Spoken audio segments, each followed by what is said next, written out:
บายดีมื้อนี้มาพบกันคือเก่าวันนี้ก็วันที่24เดือน8 2023วันพฤหัสมื้อนี้ก็สิไปโพนท่านป่าเป่าโพนปลาเป่า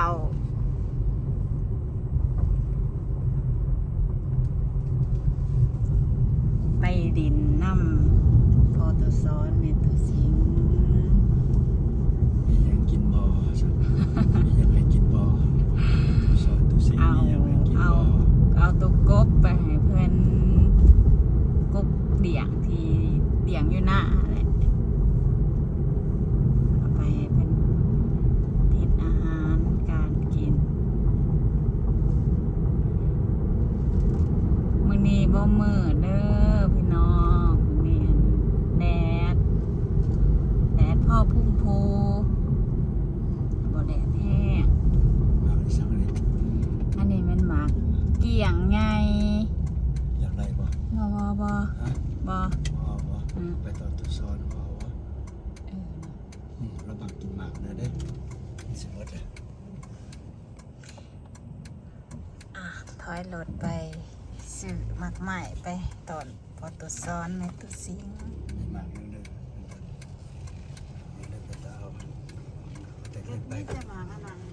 อาจจะแสนนึงเนาะเอาไปเส้นนึงแต่ว่ามันสิเอาจับหมากนี่ไปนี่หมากไปสั่งเลย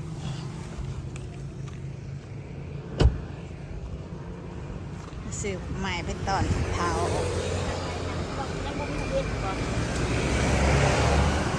อันนี้หมากนึงเท่าไหร่หมากเท่าไหร่ ตัวมี60ค่ะตัวนั้นค่ะตัวนั้น40ค่ะ บานบ่ บานแซ่บเดี๋ยวถ่ายก่อนบานแซ่บหมากอันนั้นเด็ดมันในขาวได้แดงได้ขาว ในขาว อันนั้นรสค่ะของบ้านเขาพวกนี้เป็นของบ้านเขาหมดแซ่บรับประกันทำกระป๋องแล้วไม่ไหม้นั่นนะ คือการเบิ้ลนี่60คือกัน บตัวนี้สมบ่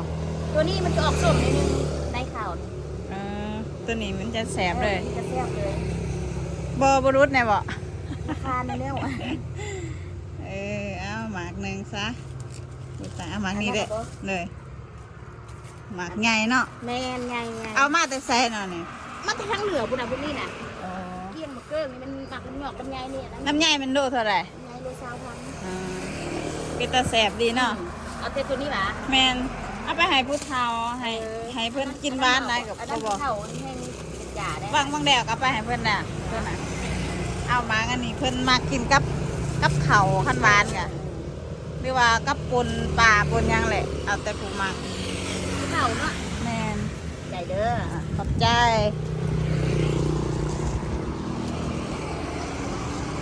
จะได้มัก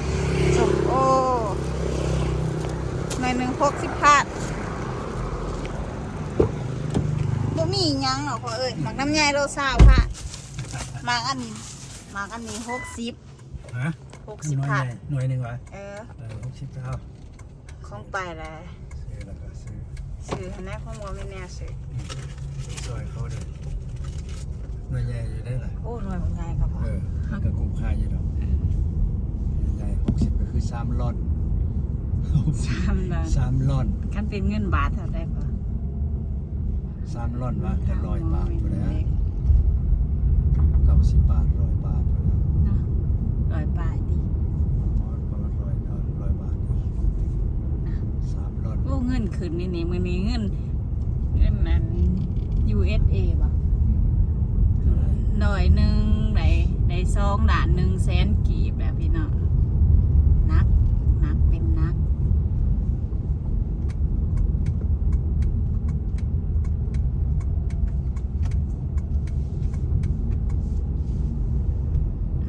ให้เบิ่งหนทางไปโพนปลาเป่าเมื่อยแล้วได้นอกแค่จับเบิ่งพ่ออีกคือเก่าสบายดีพอพาไปพอเป็นผู้ขับรถคือเก่าไปใส่กับไปกับพอ2 คนผู้ติดตามขี่รถตอน อนนี้รถบ่ร้ายใครอยู่กินข้าวเที่ยงแล้วกลับของการเบิ่ละโมงหนึ่งพอดีโมงหนึ่ง มื้อนี้มือคือดิฟันอยู่บ่ปะ จากบ่เจอสั่งจากฝันที่สั่งแล้วบ่ได้เจอ แต่เสาร์มานี่ไปทางใดมาแหน่ไปไสมาแหน่ลูกแต่จักโมงมื้อนี่ ไปจัดการเรื่อง Wi-Fi ให้ลูกชายเขามาต่อ Wi-Fi ใหม่ เอ้า Wi-Fi หน้าห้องเฮาบ่ บ่อยแล้ว Wi-Fi ในห้อง ห้องนอน เฮือนเพิ่นเองเด้อ เออ ในเฮือนใหญ่เพิ่นเอง โอ้ย แล้วก็ไปหับแพนด้า อยู่ไส ไปโรงเรียนอยู่ ไปทางไหน เนี่ยมาทางนี้แล้ว โรงเรียนอยู่ ทางดอนแดงทางอีสังนี่แหละ ไปทางดอนแดงพี่น้องไปหาบเอาร้านเปิด ร้านกลับขึ้นมาแล้วก็สอบกินข้าว อ่า กินข้าวพักผ่อนหน่อยหนึงก็ออกไป แต่เงินแต่ค่ำแล้วหมดเงินจ่ายล่ะหมดเงินล่ะ แล้วก็มาแต่เอาร้าน อยู่โรงเรียนดอนแดงเฮียนอยู่แล้วไปใส่ต่อ มากินข้าวเลยปั่นข้าวเช้าแล้วก็ออกไปเด้ อ่า แต่เงินแต่ค่ำจะได้มีเงินกี่จ่ายล่ะเงินกี่หมดจ่ายไปจ่ายมามันก็หมด เมื่อยบ่มื้อนี้เมื่อยบ่ ได้กระจายได้ มื้อนี้เมื่อยบ่พอ เมื่อยปกติมีแห้งปกติธรรมดาถ้าเอินธรรมดามันต้องเมื่อยอยู่แล้วมวนอยู่แล้วไปเรื่อย เนาะ ๆชีวิต ชีวิ แล้ว ต ก็มาแวะซื้อดินปลูกฟังแกบด เน ำคุ ย ยหมากพร้าว อ่า เตรียมมาปลูกกินกันปลูกผักปลูกสลัดปลูกผักแควนะ อืม เศรษฐกิจเนี่ยนี่ไปสอบสื่อบางอย่างก็บ่ได้มีตามใจเด้อเราหาสื่อก็บ่มีขายผักแควคนบ่ฮู้เลย เนย เมืองลาวยังบ่รู้จักผักแควเท่าใดเป็นยังเป็นผักลึกดับคนลาวยังบ่รู้จักหลายเทื่อผักแควผักอีสาน เพิ่นขายขนมข้าวต้มเพิ่นไปซื้อดินปลูกเบี้ยใหม่เพิ่นเนาะพี่น้องเพิ่นไปสิไปไปสวนไปหน้าของน้องหน้าเพิ่นมื้ออื่นถ้าเป็นไปได้ถ้าว่าบ่เมื่อยมื้อนี้มื้ออื่นน่าจะได้ไปหน้าตื่มอีก เพราะว่าอย่าอยู่หน้าหั้นก็ยังได้บ่ทันได้เหยียบออกจากเขาลูกกับบ่ทันได้ลูกเบิดหญ้าหลายเพราะว่าเขาเจ้าขาดไถตอนไก่จะดำหันแม่นเขาขาดบ่แดกบ่มุน สิไปข้างน้ำนำสิข้างน้ำแต่มันข้างน้ำมันปล่อยหมดเลยเดี๋ยวนี้สิไปค้างไว้ก่อนให้มีน้ำหลายๆจังหน่อย ข้างหน้าเพิ่นกันหน่อยๆพี่น้องอีซ้ำอีหยังกับบ่ปานซ้ำกับ ข้างหน้าบ้าน กับแขนหนึง คืบเดียวข้างหน้าก บเต้นกันยังกบยางกันยังตกเหยาะคืบหนึ่งคืบปลายเนี่ย ข้างหน้าเป็นคืบเดียว การนั่นก็เป็น เขาบ่ ห เค ญ้าย แปลงบ่เคยคู่ข้างหน้ามันก็เลยมีบทเรียนว่าแต่ต้องมีข้างหน้าให้ใหญ่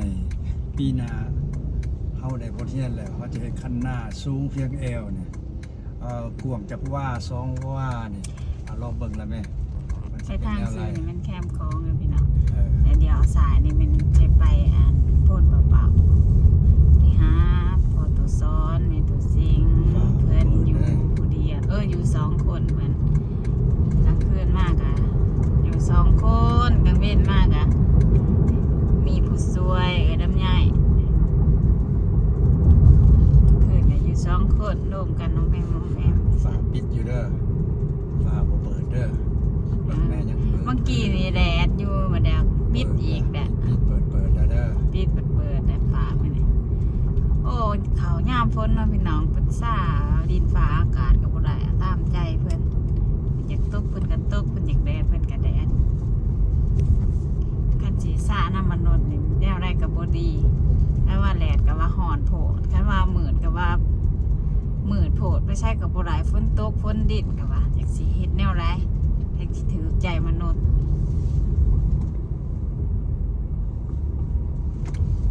เดี๋ยวครัว มาทางนัดพี่น้องคันว่าไปทางซื้อกับเม่นทางดงโดชื่อทางนั้นเม่นรถติดยามนี้นะตอนนี้ก็1 โมง 6 นาทีตอนนี้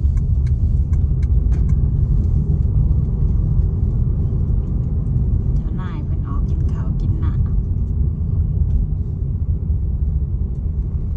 อันนี้แม่นมาทางอันนี้ก็น้องทันตาย ต้องออกไปก็จะไปถึงขนาดนั้น ทางหนานี่อีก30 เมตรเดียวสาย ทางซีวิไลบ้านอีสังละแถวนี้พ้นตอกเจ้ามานี่ กายสินไปซื้อเลยคนว่าไปทางซ้ายนี่ไปพ้นตอกเจ้ามานี่ว่าจังซั่นเด้ อันนี้เป็นทางเขาวัดโพ่นตองจอมมานี่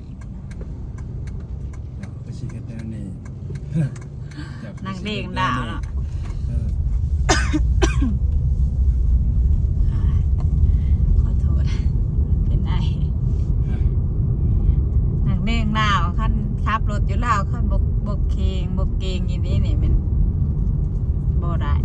เพราะว่าเอาแต่เพิ่นสิไปมันจะล้มรถก็เป็นไปได้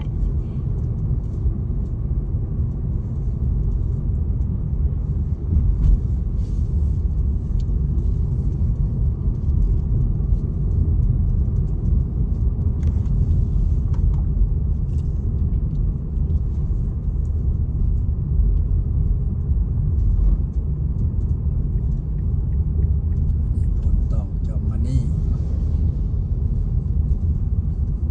ต่อไปก็เป็นซีวิไลแม่นบ่ บ้านซีวิไล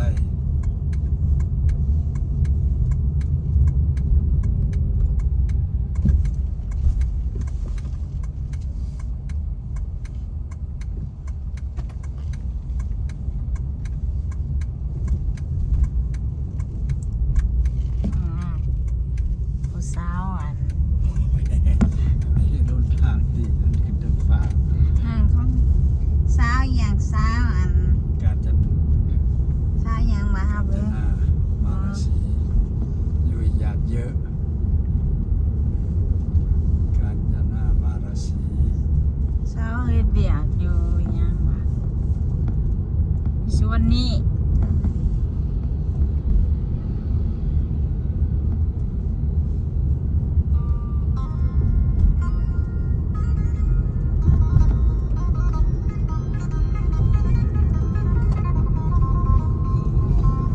แล้วเด้อไฟเขียว ไป มา เคี้ยวทานบ่เนาะ ไฟ พี่น้อง เขียวเปิด โดนน้ำกัน โอ้เข่งหมดด้วยว่า นี่ทานเฉยมาทางเก่าเลยพี่น้องมาไปพ่นกระเป๋ามาทางเก่ามักมาทางนี้ตลอด คนพะเนาออกไปเนี่ยไปเจอคนพะเนาแล้วก็ครัวห้องแซงแล้วก็ไปไอเทคทางนั้นล่ะแล้วก็ไปพ่นปลาเปาพ่นท่านพ่นปลาเปาเลย พอลูกเห็นเสือสีขาวตัวหนึ่งอยู่ข้างโรงงานรุ่น สวยบอกงาม อยากได้ ต้องมีเงินจึงซื้อไร ผู้นี้เขาเอาไปก่อนเพื่อเลย ต้องมีเงินจึงซื้อไรเสือเจ้ากระเสือขาวอยู่เลยนี่นุ่งไหลอยู่นุ่งงามด้วย ตัวนั้นง่ะ งามหมดเลยนะออกมาใหม่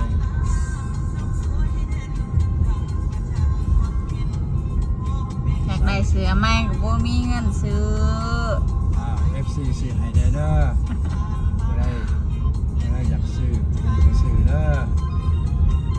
FC ซื้อให้บ่ บ่มีเสือนุ่ง นี่แม่ห้องเฮียนซุกสกะทำครัวมึง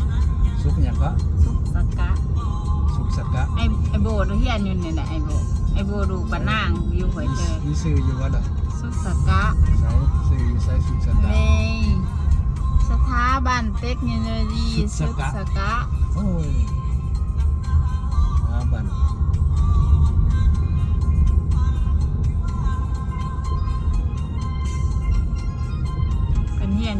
3 ปีสารสูงตอนนี้เพิ่นจบแล้วได้เฮ็ดเวียกเป็นมัน2มัน4แล้วโอ้ท้องฟ้าพอดีมื้อซัวรัวอันนี้มันรถคนตู้เครื่องเย็น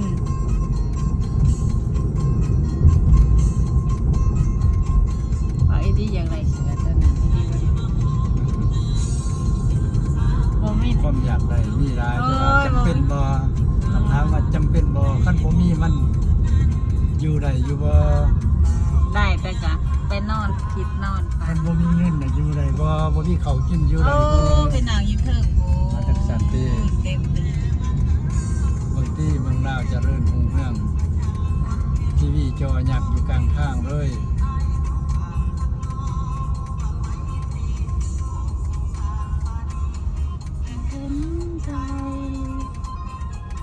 เศร้าแดดวันหน้าเห็นกะยุดไฟแดงไฟตัวใดผมว่าอันนี้เป็นครัวห้องแซงบ่ ถ้าเรื่องที่ก็ห้องแซงอยู่ไซแดง ครัวห้องแซงครัวห้องแซงป้ายเพิ่นก็เอาออกเลยป้ายโฆษณาไปโคตรแพง ทางรูปของห้องแซงอยู่ไซ ไปโคตรนี่ครัวห้องแซงทางมือใส่มือพี่น้องผู้ได้กายไปไกลมากกับแมนมิ้น ตัดผมฟรีตัดผมฟรี อันนี้เป็นตัดผมฟรีเอาเต็มคาราเบลเลยคนมาตัดของฟรีเนาะเพิ่นก็อยากตัด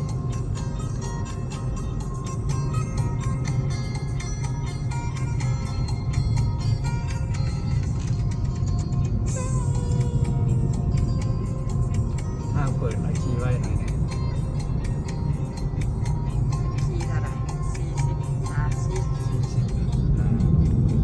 บ่ได้ไว้ดอก45 50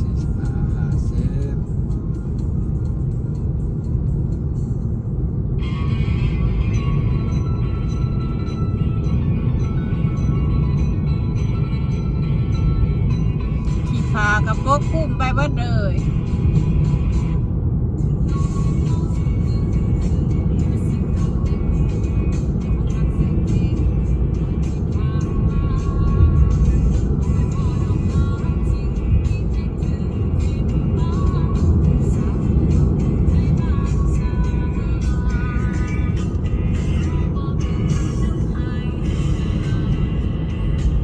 ทางไปน้องเนียงเด้อ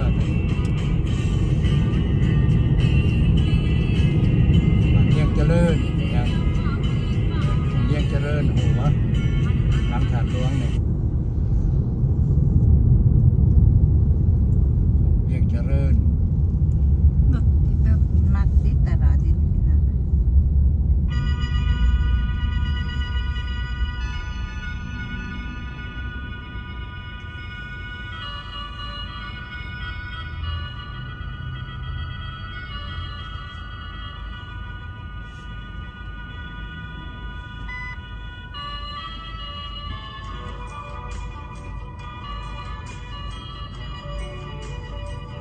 มันเมืองเมื่อกี้มันจะกดรถกระจาย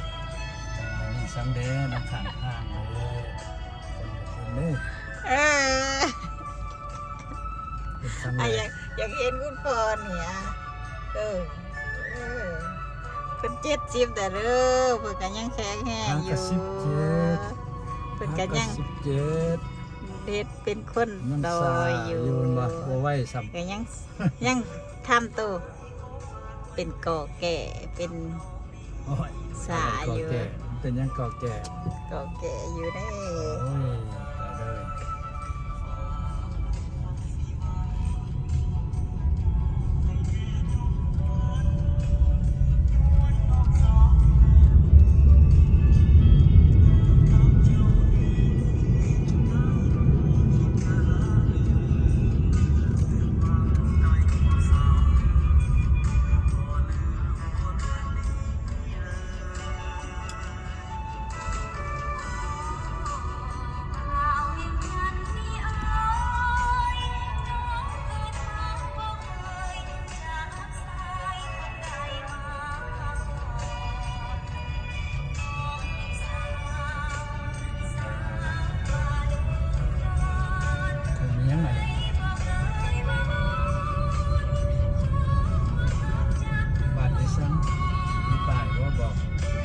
อค้าป่าอยู่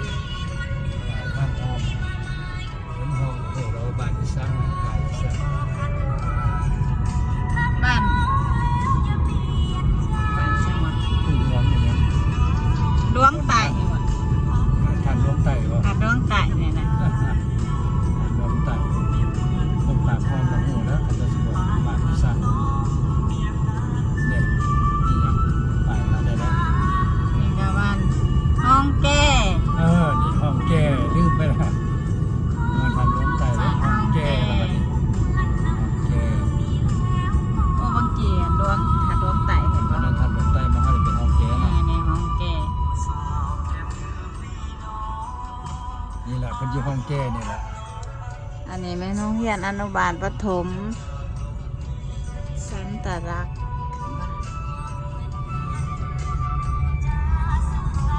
บ้านเมืองประเทศลาวเฮา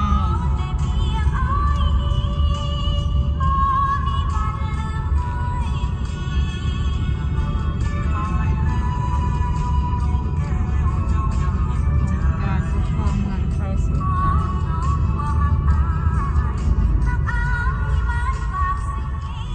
อันนี้เป็นอาเซียนเนาะเป็นอาเซียนเนาะมีห้องมีอย่างอีก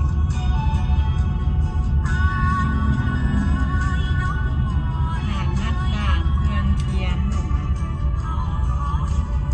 อาเซียนมอเป็นทางสายหนึ่ง แล้วก็จะที่อาเซียนมองนี่อย่างนี้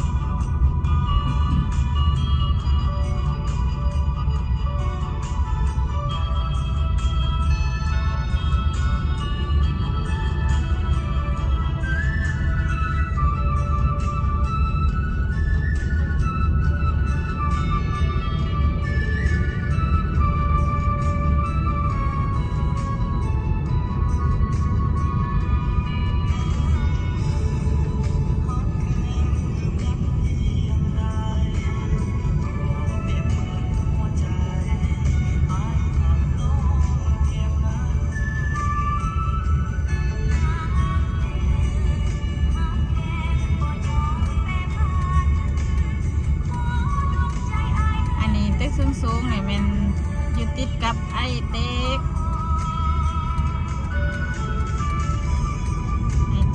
คำสั่งอันนี้เป็นตลาดลักทรัพย์ลาว รักทรัพย์ ลักทรัพย์ลา รักทรัพย์ ลักทรัพย์ลาว รักทรัพย์ลาว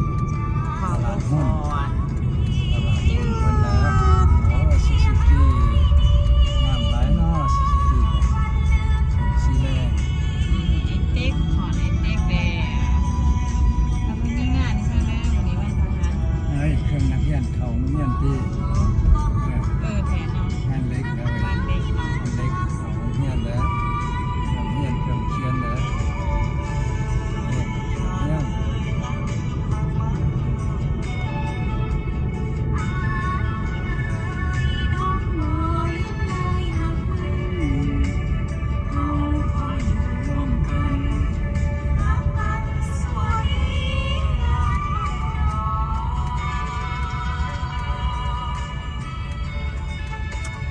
ไปซื้อเมนครัวมิตรภาพแต่เพิ่นบอกกิโล ลงปลาล้าน เตี่ยวครัวมันลงประด้านเห็นไหมห้าผู้ไปทางสองเอาไปพูดเปล่าๆก็มันว่า เขาสิไปทางนี้บางเทื่อพ่อบอกไม่กล้วยบักยังนะ ที่ไปทางครัว เดี๋ยวครัวนี้สิไปทางใกล้ๆตลาดต้นยิบลาว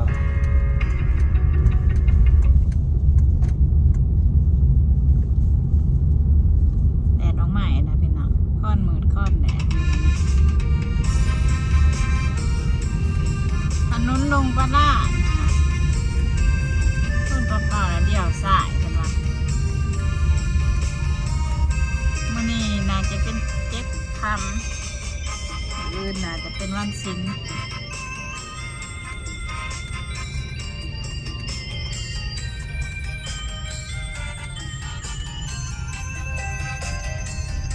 ขายเสื้อผ้า บ้านคนท่านคนน่ะ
งดุงดุ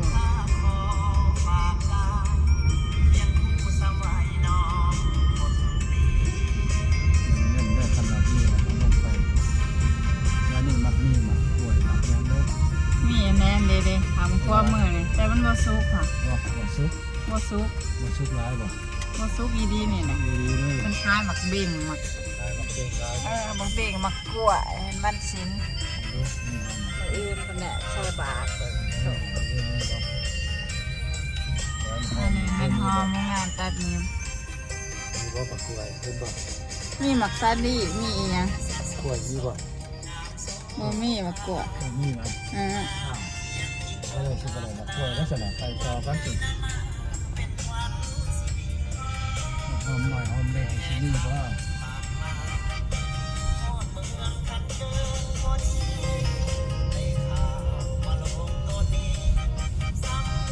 มันมีกล้วยกินสะอาดแล้วนี่ได้มีบ่มันมีกล้วยแ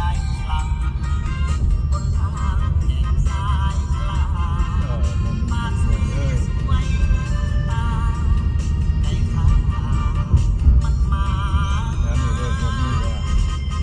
บ่มีค่ะ เป็นตามนี่เนาะหากินหมักกล้วยยากเลย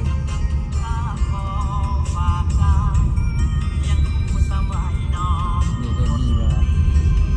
แต่บ่มี แล้ว อันนี้แม่นวัดยังบ่ โค่นปลาเป้า เอาพูดเปล่า นี่แหละวัด ๆเพราะว่าบ่เคยมาเบิ่งแค่เทื่อบ่ วัดในตำนานเฮ้ยตะกี้เขาได้เด้อแล้วตะกี้มาทุกทิศแล้วไอ้มารอบังผู้สาวเวียนเทียน อืม มาบุญมาซินแล้วเลยไม่เป็นวัยรุ่น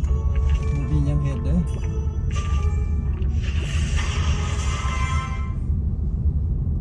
ปี2000เท่าไหร่ โอ้ย2,960 บาท 70พุ่นแล้ว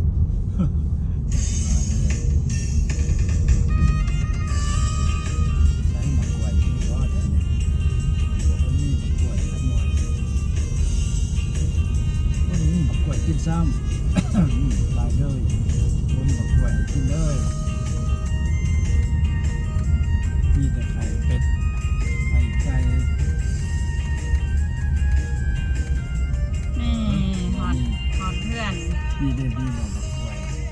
แห้งแล้วเลย ฮอดทางเขาเพื่อนพอตูซ้อนมีเสียงแม่หอม33บ่ หอม38 ฮะ38 เลย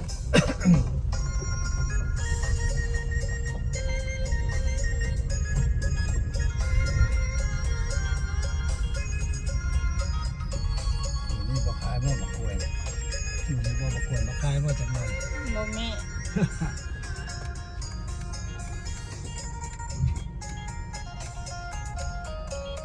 เสรัตติ ทางเขาหอมบานผัดกาตึกตึกตักตักปกติ ธรรมดา ธรรมดาปกติ แน่นี่ต้อง ขั้นวันดีผู้คนกี่เขาก็บ่ปกติ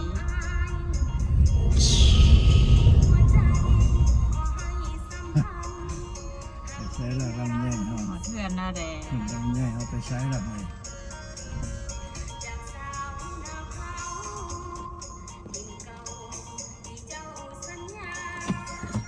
มาแล้ว เอาพอจับเลยนะ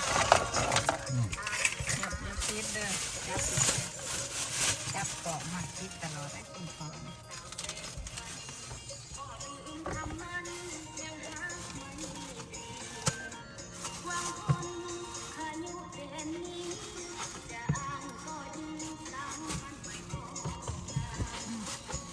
เอา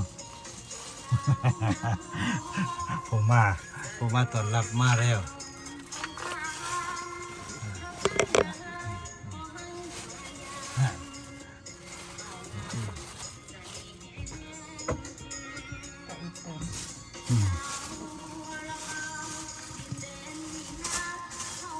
หายลง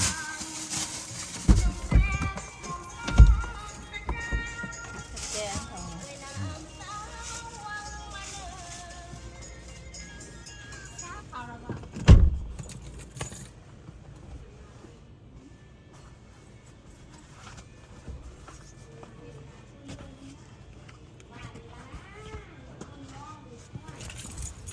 โอ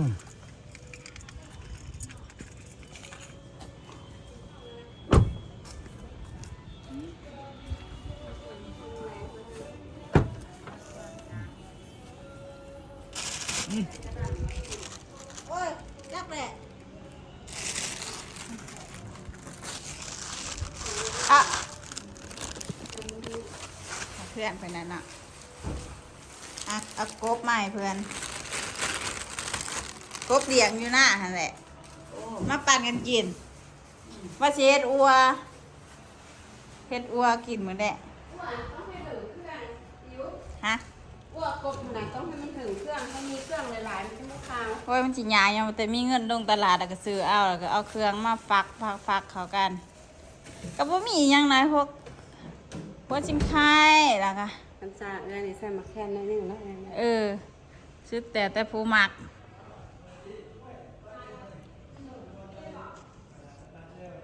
อันนี้เป็นปวกกัดปวกกินนะเพิ่นให้สร้างมาหมางออกเบิดอ่ะได้ปลาไว้ซื้อๆดอกอ่ะบ่ได้มาอยู่ห้องตัวนี้เก็บเครื่องออกไปเบิดอ่ะ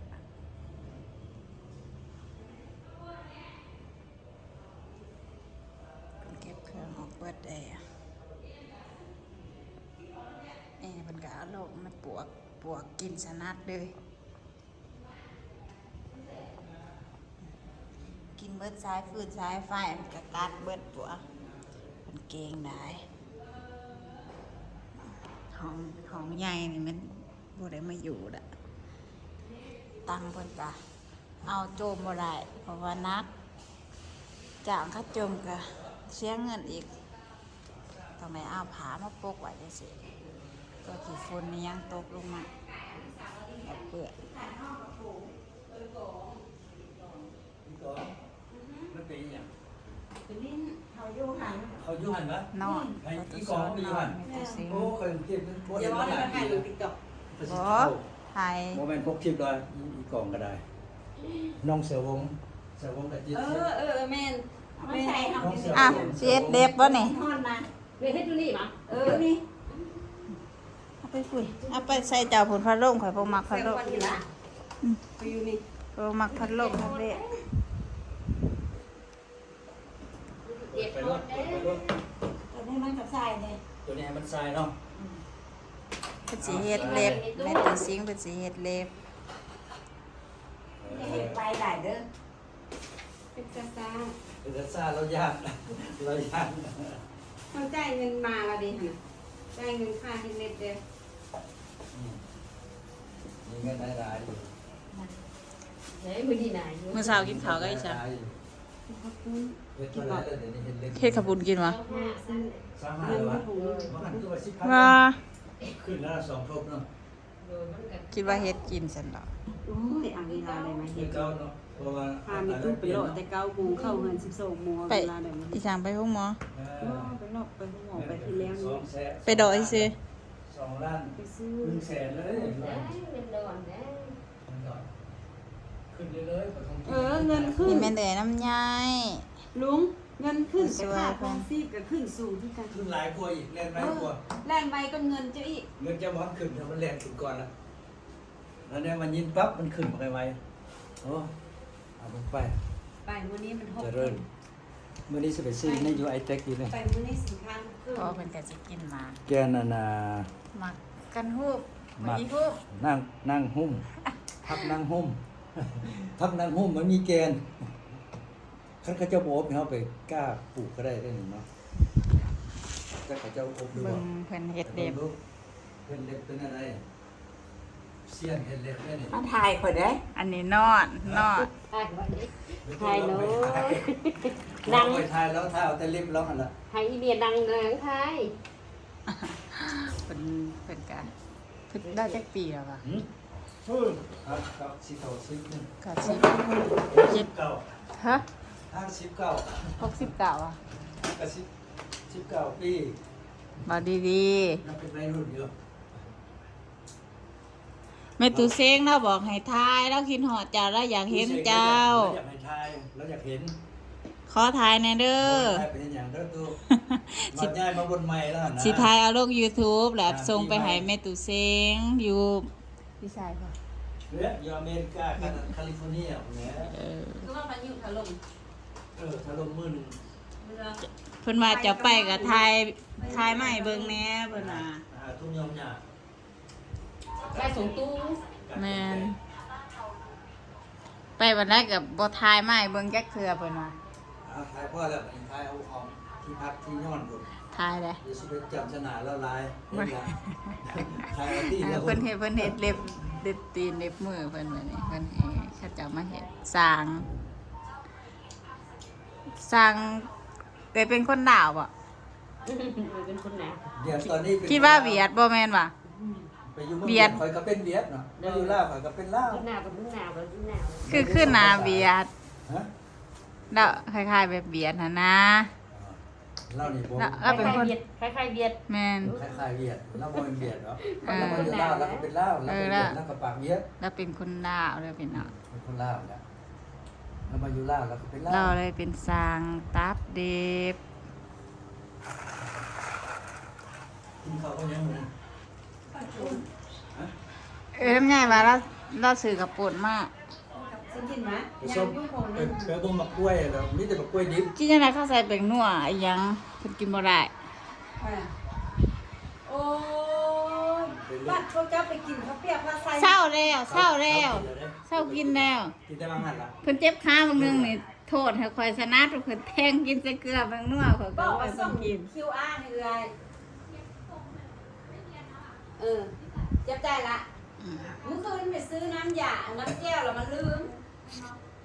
ก็เติมมาให้อันที่เฮ็ดหยังกินก็ให้ นี่อย่างน้อ ให้กิน ง เฮ็ดเฮ็ดตบ มัน อ่ะ ติดที่เสาละนี่ก็ว่าที่ให้เราจิ้มอยู่นี่ ได้แล้ววะเบบี้จอแล้ววะยังก็จักปีแล้ว3เลยเนาะ3เด้อไปหักสิค่อยมาวันนี้มาต้องข้าว จุ่มจะไปส่งเขาให้มันแจ้งซ้ำเลย ไปเบิ่งข้างหน้า เราจะซื้อถุงเมียเนี่ย นะพาออกมาเบิ่งเดินบ้าน ลูกสดายโดนแม่คุณจะแก้วอีกยังอยู่ว่าแก้ว แดดปานนี้แดดเดี๋ยวแหลดเดี๋ยวบดเดี๋ยวบดเดี๋ยวแหลดอยู่คนนี้พี่น้องเหาะแล้วเป็นแดดงานเพิ่นก็เหาะ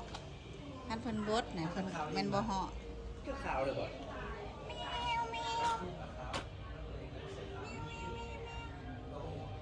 ถ้ามาจอยแท้ฮะ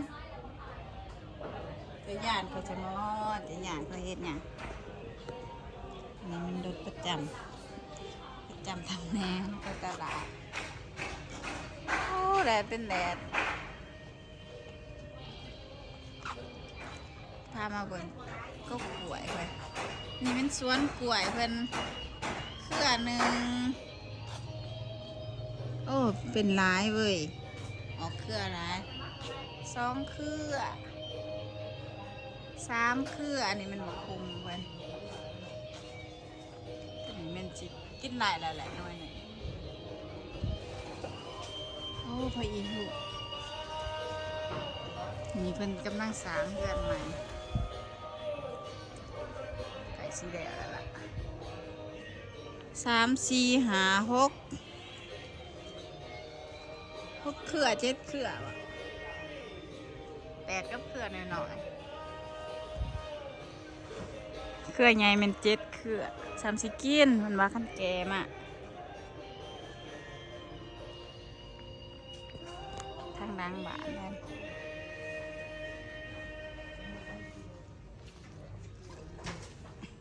นี่มันเป็นแป้นนี่น้อยหนึ่งนี่มันไม่ตู่เพิ่นนั่น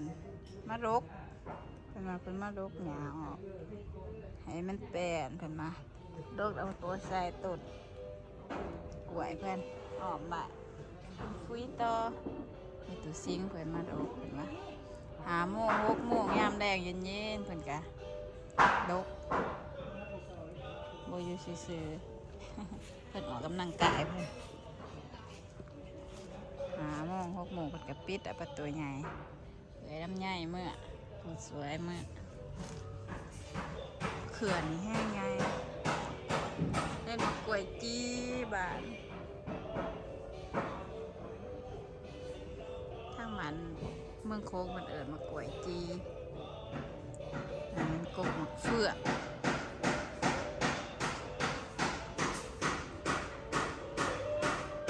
เพื่อนนั่งนี่กับว่ามีคนอยู่เม็ดสิงมาเพื่อนนั่งไงเพื่อนปลูกไว้ซึ่งว่ามีผู้ใหญ่อยู่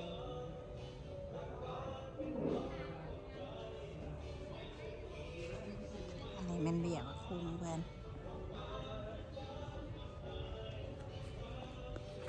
ก็หมกม่วงก็หมกม่วงนะว่าเป็นหมาเป็นเท่าไรปีเขาเก็ตปีกับว่าเป็นหมาเพื่อก็ได้ปั๊ม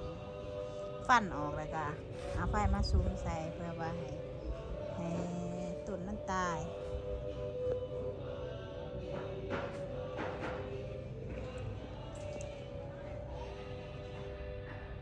โอ้ปังหนาวเราเป็นหมาร้ายนี่มันกุ๊กสันปอยใส่ต้มใส่แกงกุ๊กคาพักมันแก้วมีเสียกินดวกพักมันแก้วกับเก็บ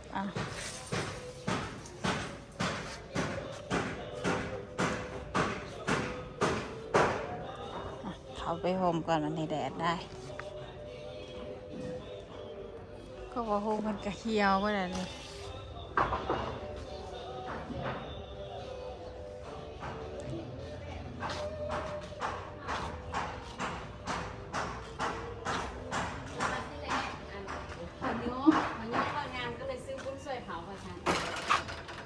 นี่น้อยนะวานนี้มันย่องมันยาวเราซื้อบุ้นใส่เขาเนี่ยเห็นไหมเยี่ยวรังหงเยี่ยวรังหงก้อน เป็นหมางออกมาแต่ไหนหมางออกมาแต่ไหนแล้วเป็นมะกอกปวกกินซะนะ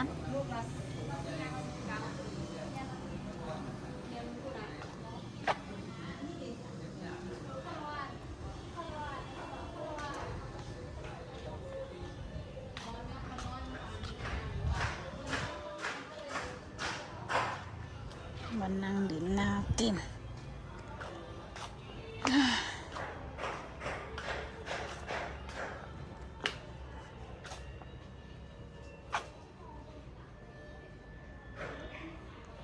เพิ่นเอาอันแก๊สมา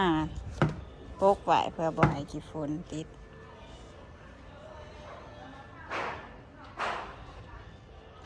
บานหน้าล่าหน้าบ้านผาสุกโอ้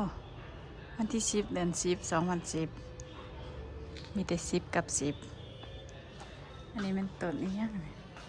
ต้นมะกาโววะอะโลกาโววะนี่เป็นต้นมะพร้างบานแล้วผัดดมก็มีครบ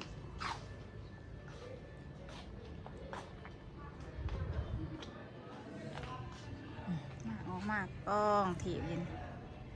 สนับปวกกินปวกกัดมองมาบ่ได้จะสิทับคนติตกลงมาตอนใดก็จำเป็นได้มาก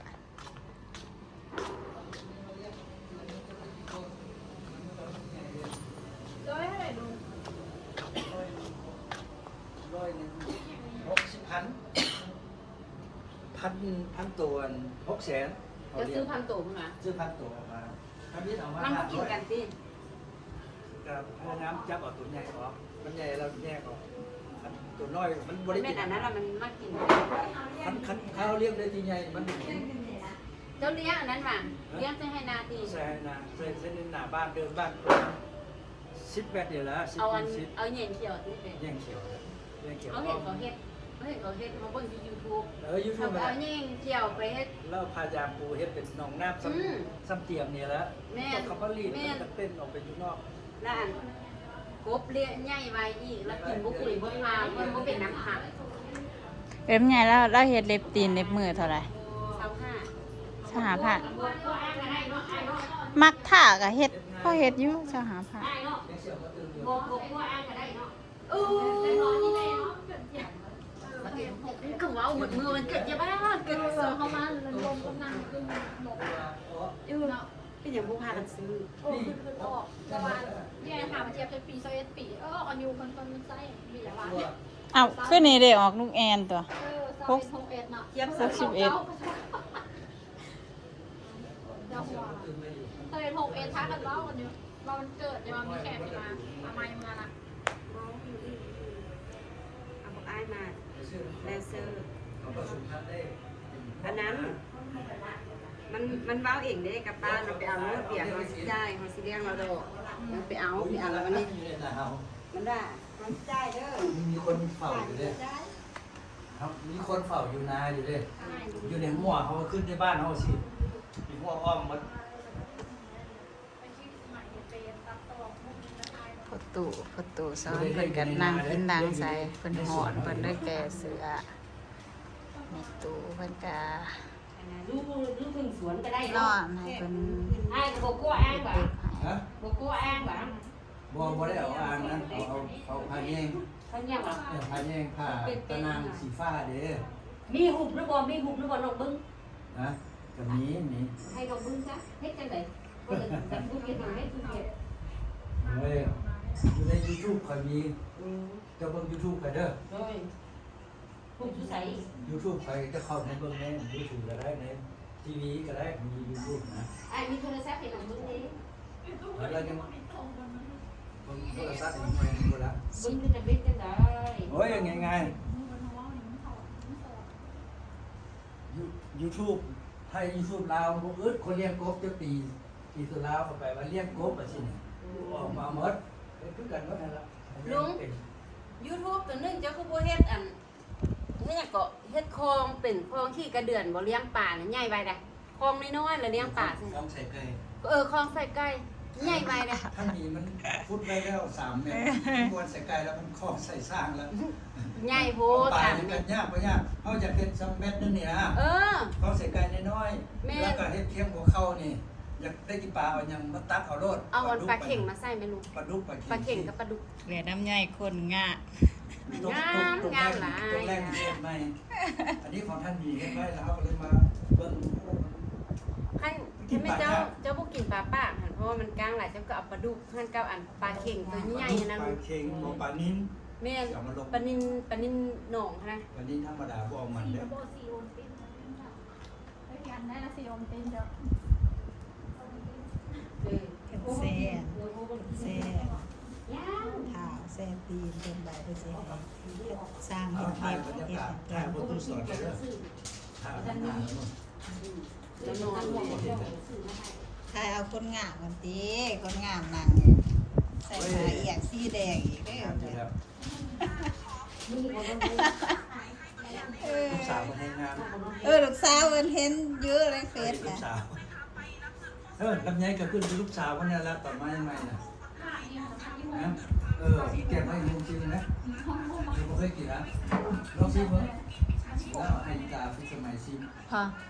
มีผักอีหุ่มอยู่ล้างหมานพอตัวซ้อนนี่เอาบ่หย่อนอ่อนมันนะ เก็บเอาเด้อ คันเอาเลยลูกสิไปเก็บ เอาแก้วเอาทุกอย่างไปแช่ เด็ก เจ้าไป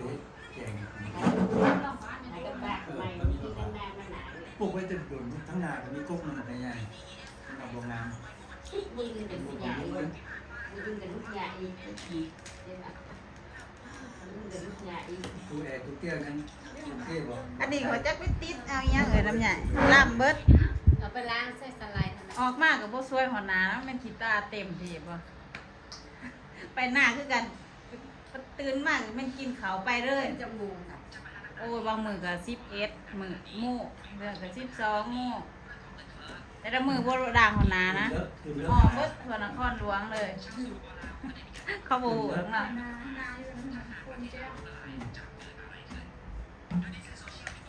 ระบบไฟมันเห็นที่ไฟมาโยงมายางที่แล้วเนี่ยได้ทำในน้ำแต่ได้แล้วไปตรวจดูว่า เปลี่ยนใหม่เลยน้ำตาลแล้ว งานที่เราไปแนะนำตัวมาชีวิตอะไรมาเพื่อมันจะได้ตัวว่าเขาต่อแล้วเรียกว่าอย่างนี้เห็นยุ่นมีเศรษฐีครับมันต่อจากนั้นว่าเรื่องต่อตุ่มโรเลนะมันสด ปกติคันเพิ่นบ่เฮ็ดเรียบนี่เพิ่นมานั่งเว้าเฮ็ดเว้าน้ำเลยแม่น ที่จะไปเที่ยวมานอนอยู่บ้านแต่ยามฝน ค่ะไปอยากเฮ็ดเรียบแล้ว เขาไปแล้วมันจะสดไปแล้วยากเลยเพราะว่ายามหายไปมันมีฝนตกมันเปียกขึ้นเอาไปถึงช็อตแต่ว่าใช้เกือบโลกยุบสมมติแล้วก็เจอเอามือลงจับรักจับหญ้าจับอย่างนี้นั่นมีสิทธิ์ช็อตยังได้ระวังสายพื้นสายไฟมันติดไปโค้งไปแก่นั่นแก่นี่เป็นที่ พาไปเก็บผักอีหุ่มพอไปเก็บผักอีหุ่มกันเด้อเอาวะ ไปเลยไปเก็บนะเอายี่ตั้งเป็นตั้งต่อ ว่าเรียกเอาอะไรนี่เห็นผักอีหุ่มหยอดผักอีหุ่มเต็มต้นไปเก็บมาเห็ดตุ่มเห็ดแกง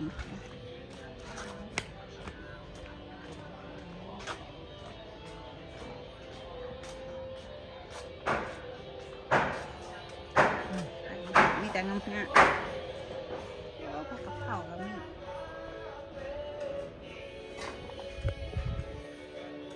Really?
เก็บผักอีหุ่ม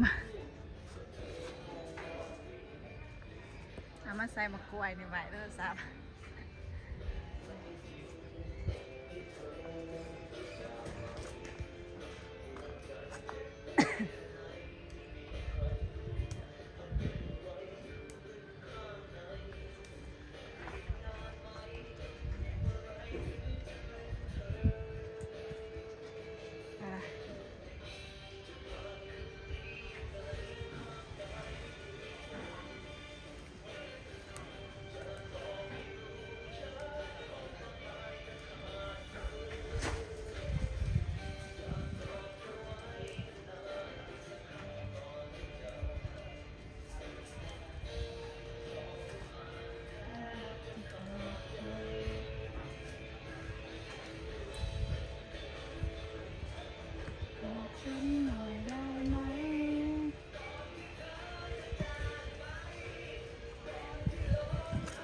มีหอดเครือยานะ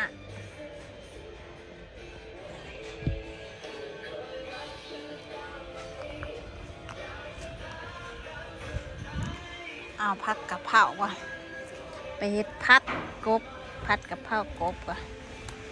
ให้พอเพิ่นอยากกินผัดกะเพรา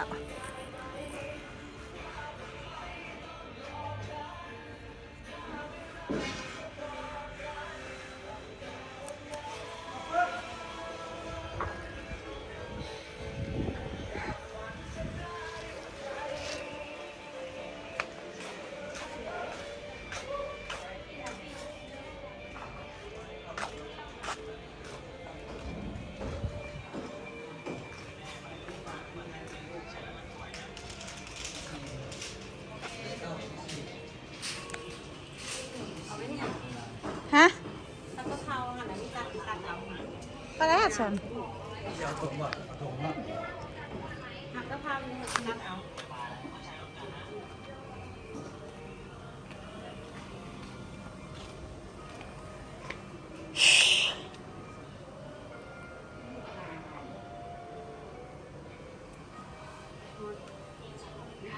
หอนใส่เสื้อแค่สารให้หอนดิใส่เสื้อแค่ยาวแค่แหนมมันเหือออกแล้วมันสุ่มเลย มันนี่บ่ได้เอาขึ้นมาแต่ละมือกับลูกเส้นเบิ่งเขียวนะจนก้าน โอ๊ยน้ำใหญ่ข้นขาวจังไหนกับขาวหรอก ห่างเพื่อนเห็นบ่นี่ก้านเลยลูกส้น ก็น่าจะตากแดดมันจะว่าตากแดดจะกับขาว ฝรั่งไปเบิ่งจนก้านนะเบิ่งให้ทับไปขากับก้านนี่ลูกส้นกับก้านนะ ข้นขาวแล้วบอกกับขาวหรอกอ่ะให้เบิ่งพอตูก็ไม่ตู โอ้ยพร้อมแล้วบัดนี้ เอาไปผัดกะเพรากบมันเลย แมน